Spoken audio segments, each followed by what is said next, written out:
Hello everyone, this is Simran. Welcome to my channel. Today we are going to learn how to build a simple neural network for image classification. So this tutorial is for anyone who is new to deep learning or image classification. Let's get started and review what we are going to cover with this tutorial. So in order to build up a model, we will perform 8 steps. We will import the libraries, load the dataset, define the architecture of the neural network, compile the model, train the model, evaluate the model, plot the training history, and test the model. So before we start with our code, let's try to understand what a neural network is and how do we use it to classify image. So a neural network is basically a computer program it is a program that is trained on a large data set, and we train it to classify images. We can train it on as many classes as we want to.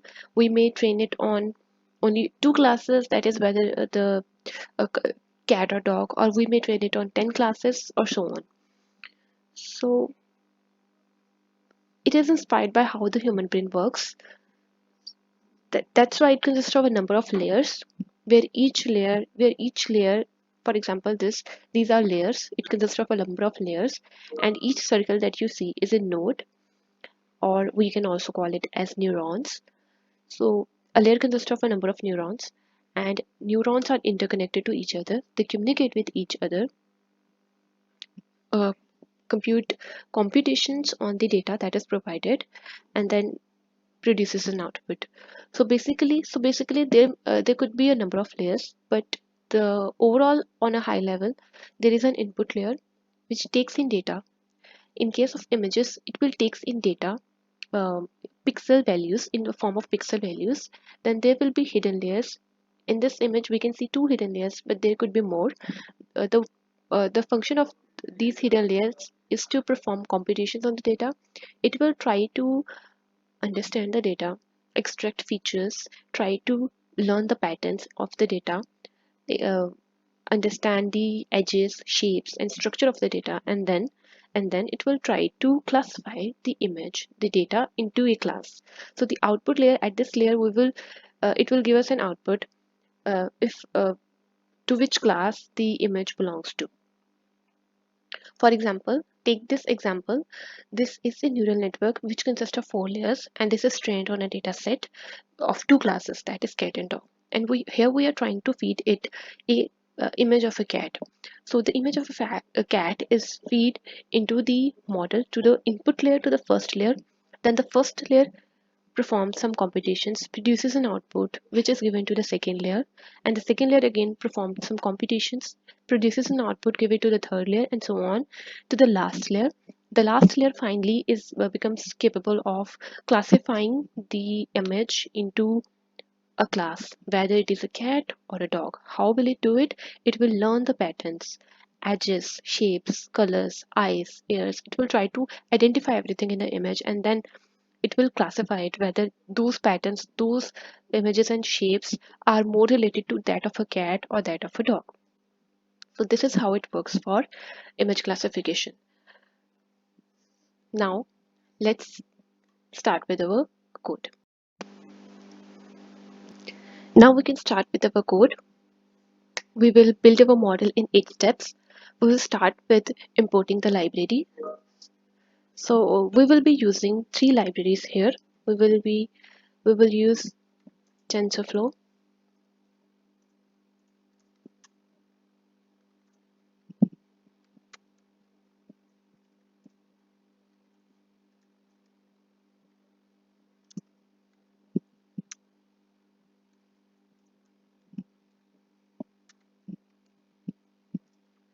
okay, so here we have imported TensorFlow SDF because this is the main core framework upon which our neural network will be built.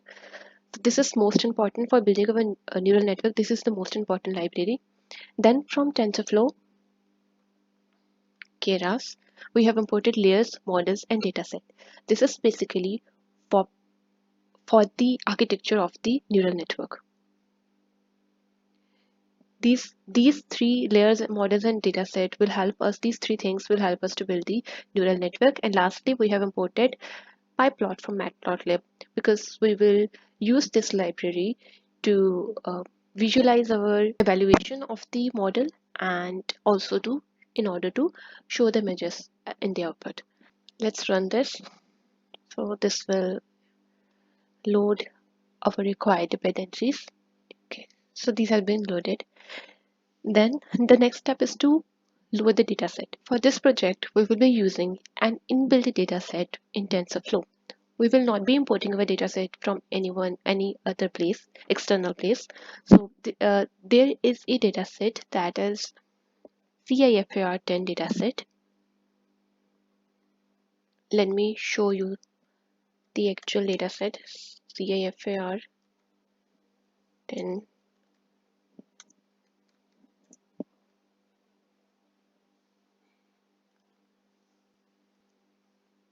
This is a publicly available dataset, Cipher 10, which consists of about 60,000 images. And those 60,000 images are divided into two parts, 50,000 training images and 10,000 test images. And those consist of 10 different classes. We have airplane, automobile, bird, cat, deer, dog, frog, horse, chip, and truck. So we will train our model to identify all these classes. So we will be training our model on 10 different classes. So you can also download the data from here, or we can directly download it from the TensorFlow library. So in order to download it, we have to call a function that is datasets from the dataset library cipher 10 dot load underscore data. So this is the function that we will use to load the data, but we have to load the data into variables. So let's also define the variables here. We will have to define 4 variables. I will explain why. We will define x underscore train, comma,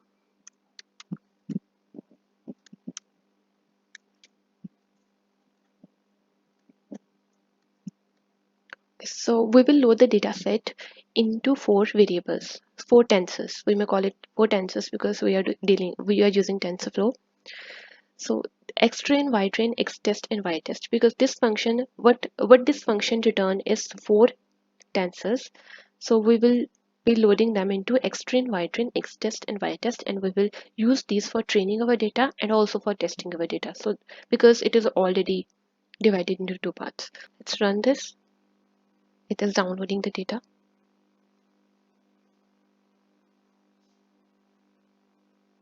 Our data has been downloaded. Okay, so if you want to see what the data looks like, you just have to mention this, and you will see that it is an n-dimensional array, which means that has 3 dimension. It has 3 dimensions, 32, 32, and 3, and this is an image. So we can also look at the how the array looks like. So this is basically a tensor per tensor. That is why we are able to see it like this. And next, yes, there's one other thing that I have to show you.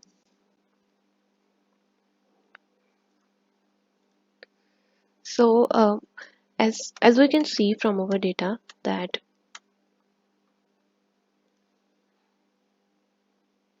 when we try to show our data, so you can see these are values 59, 62, 63, 43.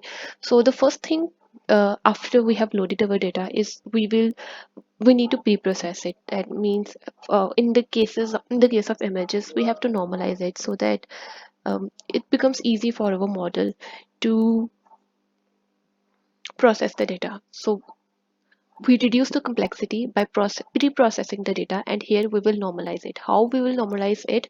If we try to print the max value in this array, you can see it is 255, and if we try to print the min value in this array and dimensional array, it is 0. That means the value of the pixel ranges between 0 to 255. So in order to normalize it, we will just do a simple thing. We can just divide values of x train and x test by 255. So we do not need to change y train. Why? Because y train simply denotes the class to which the row belongs to. So here it says that it belongs to the class 6, which in this case is 0, 1, 2, 3, 4, 5, 6. It is frog. This means that this particular value at the first row belongs to classic and it has the data type of int. So this is how our data is in this is the form in which our data is present. So in order to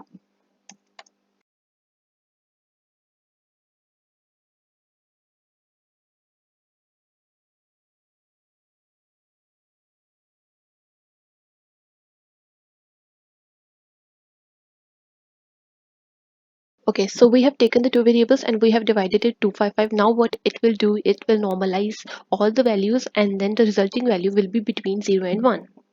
Okay, and we, in order to keep it a decimal division, we have used the decimals. So when we run the cell, it has already run, and when we try to,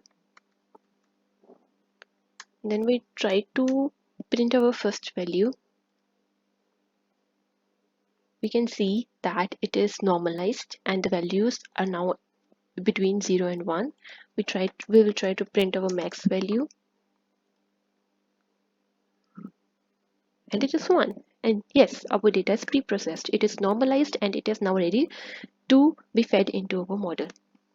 Now we can print the shape of our data in order to know that how our data actually looks like.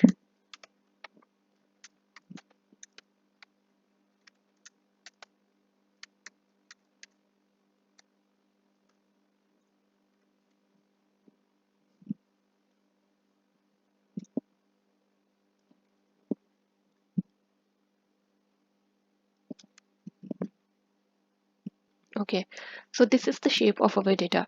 Our extreme values, we have 50,000 extreme values.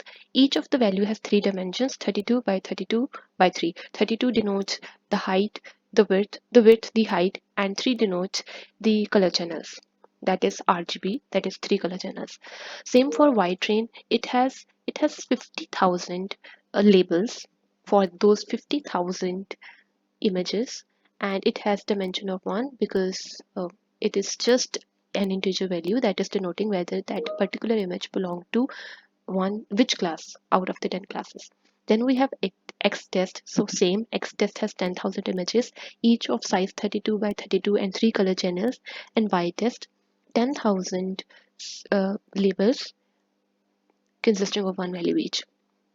So this is our loading and pre-processing the dataset. Now we can move on to our next step, which is defining the neural network architecture. So this is the most important step in building the neural network, and it is also the most complex to understand. So I'll try my best to explain it well.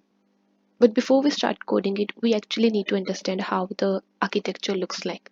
So let's do this. So let's try to understand how the architecture of the neural network looks like. So we will be building a model that has 8 layers. We will provide an input image to the first layer. So this is an input image. So we will provide this input image to the first layer, that is a convolutional layer. We have already pre-processed the input, but we have not shown it here. But we have pre-processed the input and we have converted the values to transform the values to 0 and 1. So we will pre-process the input data and then we will provide it to the first convolutional layer. So what is a convolutional layer? What will the convolutional layer will do is the function of the convolutional layer is to extract the features, as many features as it can extract from the image. So these that you see, these squares are feature maps. So this denotes for this particular case, we will be applying 32 filters and the convolutional layer will extract 32 features from the input image and create 32 feature maps. Next to the convolutional layer is the pooling layer. So the function of the pooling layer is to reduce the size of the data so that our model becomes less complex. So pooling layer deletes all the pixel values that are less important and will keep all the pixel values that are more important, that are more prominent in defining the feature of the input image. So it will take each and every feature map and it will reduce the size of each feature map by half. Then comes again a convolutional layer which is going to again extract features. So now this time it is going to focus on more prominent features. So it is going to take the already generated feature maps and going to work on them more deeply and extract the more essential features, and then again create the feature maps for the image. Again, after this, again we will apply a pooling layer, which will again reduce the size of the feature maps to half, so that the complexity of the model reduces and only the features that are prominent are only um, processed by the model. After this comes the flattening layer. The function of the flattening layer is to convert the data, 3D data, three-dimensional data into one-dimensional data, so that we can feed the data into a dense layer, because dense layer is the layer which is interconnected with all the nodes to produce an output that will classify the image. So flattening layer will take all the all the output from the pooling layer. It will arrange all of them in a one dimensional array and then pass it to the dense layer. So this is the dense layer. Dense layer is a fully connected layer where each neuron is connected to every other neuron, and all the input from the that has been processed by these layers is passed to this layer, and computations are performed and an output is generated. What the output will denote is this is the last layer, dense layer, and the output will denote, it will give us the probability of to which class the input image belongs. For example, if this was the image of a cat, the probability for cat will be more than 0.5, and we will it will then signify that this class belongs to cat, and the probability for all the other classes will be less than 0.5, so that we know that these are not the classes that to which this belongs. So this is the architecture of the neural network, and now we will begin to code it. So let's code this.